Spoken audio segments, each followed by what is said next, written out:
최순실 씨의 국정농단 파문 수사와 관련해 다음 주쯤 박근혜 대통령에 대한 조사 시기나 방법이 결정될 전망입니다. 검찰 수사가 대기업으로도 빠르게 번지고 있는 가운데 총수들이 줄 소환될 가능성도 커졌습니다. 검찰 특별수사본부에 나가 있는 취재기자 연결합니다. 이종원 기자. 네, 서울중앙지방검찰청입니다. 네, 대통령에 대한 조사와 관련해서 대략 계획이 나왔다고요? 네, 이 검찰 관계자는 일모도원이라는 말을 했습니다. 지금처럼 날은 저무는데 갈 길이 멀다는 뜻인데요. 대통령 조사와 관련해서는 아직 정해진 것은 없다고 했습니다. 그러면서도 이번 주가 지나면 윤곽이 잡힐 것 같다고 말해 이르면 다음 주 대통령 조사에 대한 시기나 방법이 결정될 수도 있음을 시사했습니다. 현재 검찰은 구속된 안종범 전 수석, 또 정호성 전 비서관의 휴대전화에서 나온 최순실 씨와의 대화 내용 등을 분석하는 데 주력하고 있는데요. 안 전 수석과 정 전 비서관의 진술 내용과 통화 내용 등에서 대통령과의 연관성을 일부 확인한 것으로 분석됩니다. 네, 검찰이 대기업 총수들에 대한 소환 조사 방침도 내비쳤다고요? 네, 검찰은 이미 이 미르와 K스포츠재단에 기금을 출연했던 기업들에 대해 전수조사에 들어갔습니다.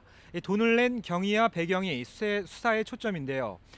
검찰 관계자는 기업 측이 사실에 부합하는 진술을 하면 좋겠지만 그렇지 않다면 총수들도 불러 조사할 수밖에 없다고 말했습니다.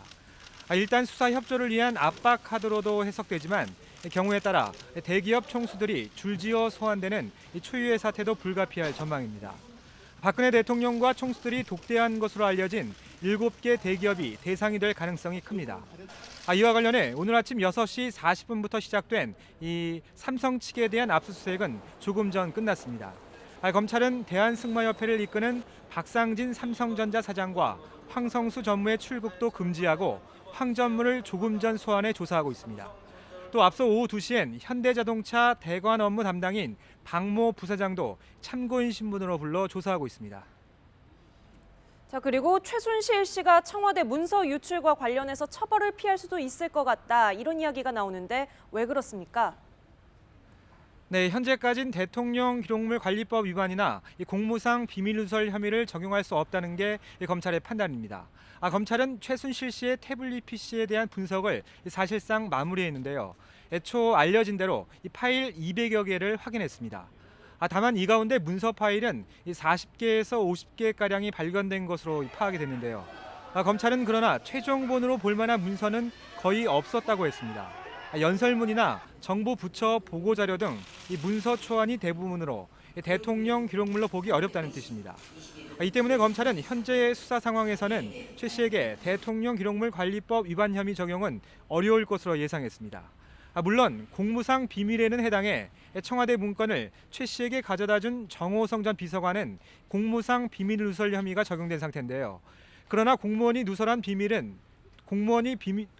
비밀을 전달받은 최 씨를 처벌할 법적 조항이 없습니다. 최 씨가 정 전 비서관을 부추겨 문건을 빼냈다는 교사범 정도가 가능한데 판례상 대단히 엄격한 잣대로 적용이 된다는 게 검찰의 설명입니다. 이 때문에 국정농단을 일으킨 청와대 내부 문건 유출과 관련해선 최 씨의 책임을 묻지 못할 가능성도 있다는 뜻이어서 논란이 예상됩니다. 최 씨의 구속기한은 오는 20일까지로 검찰은 그 전에 최 씨를 재판에 넘긴 뒤 수사를 이어가 추가 기소하는 방안을 검토하고 있습니다. 지금까지 서울중앙지방검찰청에서 YTN 이종원입니다.